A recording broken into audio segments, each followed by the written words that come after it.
Naam, basi hadithi ilianzia hapo kwenye mtoto wa ajabu. Mama yule akapokea taarifa kutoka kwa rafiki yake, akarudi. Aliporudi akamwambia mzee, kuna habari ya kuchekesha kule. Dokta amemwambia mkewe angalie angani, leo kunaweza kukatoka nyota moja kubwa kweli kweli, itawaka dunia nzima, itakuwa nyeupe. Huo muda nyota ikitokeza, mtu ukilala na mkeo, basi mnapata mtoto atakuwa na rekodi ya kutambulika na kutajika duniani, ya ajabu. Sasa kumbe mwenzangu ndio chanzo cha kukaa pale nje. Katumwa na mganga mumewe angalie angani, kama nyota ikitokea tu aende ndani akafanye kazi ili watafute mtoto. Mzee Malkani akamwambia, kama ikiwa maneno hayo ni ya kiganga tu, bahati mbaya si kweli, ina maana nyota haitotoka. Lakini kama ikitoka, basi na huo utabiri uliokuwa umefuatana nayo hiyo nyota utakuwa ni kweli. Nawe toka nje kapeleleze nyota. Akamwambia mkewe na mzee Malkani, na wewe toka vile vile ukapeleleze nyota. Maana yake kama itatokea kweli, basi na mambo yanayohusiana na hiyo taarifa itakuwa ni kweli. Mama yule akatoka. Sasa kilichotokea, nyumba zao ni jirani lakini sio sana.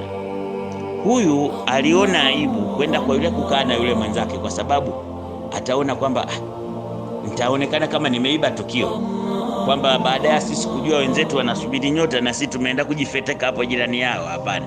Sasa akatoka nje ya nyumba, baridi sana jangwani miaka hiyo, unaona, na desturi ya jangwani mara nyingi kunakuwa hivyo. Akatoka. Asa alipotoka hakwenda tena kuenda kule kwa mwenzake, kwa sababu ya ile aibu ya kuonekana watakuwa wameiba nini tukio. Akaamua kubaki nje ya nyumba yao tu. Sasa pale anauona moto wa mwenzake kwa mbali, lakini yeye haonekani akiwa pale nje. Akakaa hapo nje. Tofauti iliyotokea ni kwamba huyu mama anapigwa baridi sana hapa nje, kwa sababu yeye kakaa bila kuwasha moto, kwa hiyo baridi inafukuza usingizi. Mwenzake ana moto pale, anapata ujoto, akasinzia. Kwa hiyo kilichotokea kwamba ile nyota ilitoka kweli. Ilipotoka kweli, mtu wa kwanza kuiona alikuwa sasa ni mama Al-Khizri, ambaye ni mke wa mzee Malkani. Yeye ndo kawa wa kwanza kuiona. Mwenzake kule alikuwa anaburudika na ule ujoto kasinzia, unaona. Kwa hiyo huyu mama akawa kaiona, akakimbia ndani kumwambia mzee, nimeiona. Babu akamwambia weka, unaona. Wakawa wa kwanza wao kufanya lile tendo la ndoa, na ndio mtoto alotokeza katika tendo lake leo hilo ni huyo Al-Khizri alayhi salamu. Yule mama pale alipokuwa naota moto, kweli Mungu alijalia alishtuka, lakini wakati kashtuka nyota imeshatoka tayari. Kwa hiyo alhamdulillah, bado haijazama, kakimbia ndani. Mzee, nilisinzia lakini nyota nimepata fahamu, nimeshtuka, iko tayari hewani na bado haijazama. Mzee akasema, hata hivyo hatujakosa sana, tumeukosa wakati ulifadhila tu, ule wakati bora, lakini maadamu ipo bado. Nao wakafanya. Sasa kule kwa mzee Katan walichofanya wao, ndio akatokea huyu bwana Zulkarnain. Huku kwa mzee Malkani ambako ndo wamewahi kabisa tukio, katokea Al-Khizri. Mmoja Mungu akammilikisha akhera yote, yule mwingine Mungu akammilikisha dunia yote. Angalia uhodari wa Mungu katika kupanga. Huyu alowahi tukio, Mwenyezi Mungu kamfanya mfalme wa masala yote ya akhera katika zama zake hadi sasa.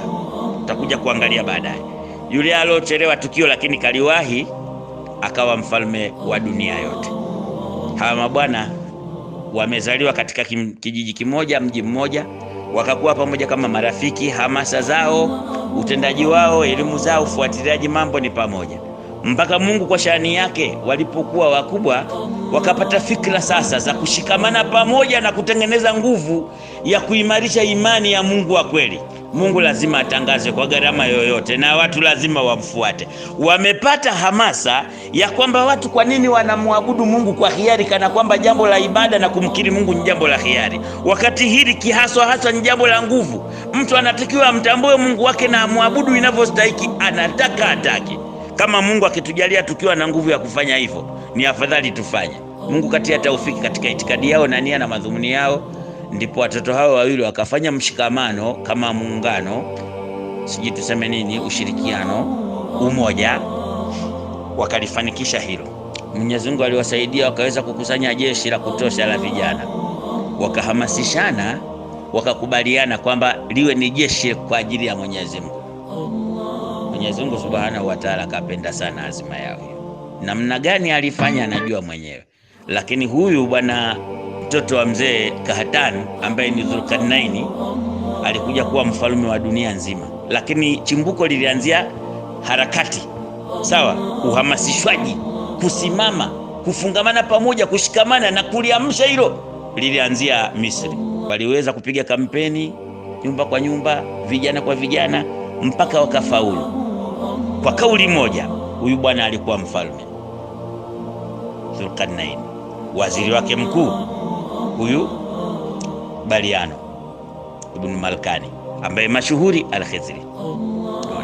Huyu Dhulqarnaini watu wanakhtilafiana sana kuhusu jina lake. Naona kwa sababu bahati mbaya historia yake, kwa sababu alikuwa mfalme, wazungu nao wakaivamia, wakaivuruga. Unaona, jua wazungu kama kawaida yao hawatakagi kitu kisichokuwa chao kunawili na kujulikana. Unaona, kwa hiyo walivuruga hiyo historia kwa kiasi kikubwa sana. Lakini taarifa za kuaminika na ambazo ndizo hasa tunazozifuata katika historia kwamba huyu ni Alexander. Lakini sasa Alexander yenyewe wao wakatengeneza wakwao, wakatengeneza na historia ya kwao, mradi tu ionekane. Lakini dini yetu inasema hivyo kwamba wafalme waliotawala dunia wakubwa kabisa walikuwa ni wawili Waislamu, Nabii Suleimani alayhi salam na huyu Alexander, sawa, ambaye jeshi lake ndio lile jeshi lilojenga katika jumla ya maajabu yaliyofanyika duniani ule ukuta uliokuwa China kule unaosikia the Great Wall, sawa, kwa sababu bwana katika kwenda kwake duniani akisambaza dini, lakini alishauriwa na Al-Khizri kwamba tuwe na mahala ambao ndio makao yetu makuu, ambapo hapo sasa vita zinapiganwa, lakini kutokea hapo safari zinaendwa, lakini kutokea hapo ndio wakakubaliana kwa pamoja wakafanya ile ngome ambayo iko China inaitwa the Great Wall. Huo ni ukuta ambao wanasema makadirio yake ni maili 1400 kitu kama hicho. Yani ni ukuta sio huu mnani, ni ukuta ambao umejengwa ndani humo kuna viumba vya kuhifadhi chakula, kuna maghala ya silaha, na huko juu kumetengenezwa kitaalamu kuweka silaha askari wakorofi wa kushambulia maadui kutoka mbali na jirani na hivi.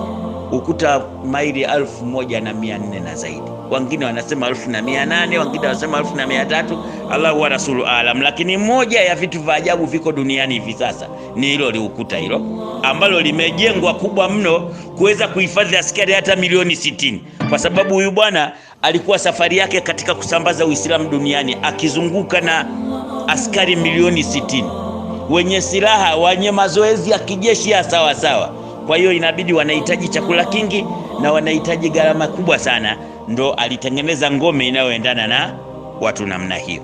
Huyu ndo yule bwana ambaye Qur'ani inamzungumza kwamba alikusudia kuzunguka dunia nzima kueneza Uislamu, na mahala popote alipokuta kikwazo akapingwa. Alipingwa sana na wapagani na watu wa dini zisizokuwa za Uislamu. Aliwakunguta na jeshi yake hiyo, anaweka Uislamu, anaendelea mbele.